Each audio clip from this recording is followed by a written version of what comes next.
ప్రతి క్రైస్తవునికి ఒక ఆయుధము అవసరం. ఆయుధము లేకుండా ఉంటే మన జీవితంలోనికి విజయం రాదు.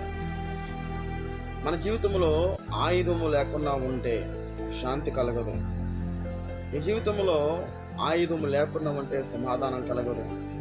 నీ జీవితంలో ఆయుధం లేకుండా ఉంటే నెమ్మది కలగదు.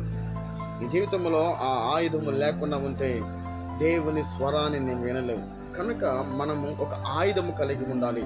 ఆ ఆయుధము మన జీవితంలో ఉన్నప్పుడే దేవుని స్వరం వినగలము, దేవుని మహిమను చూడగలము, దేవునితో సహవాసము చేయగలము.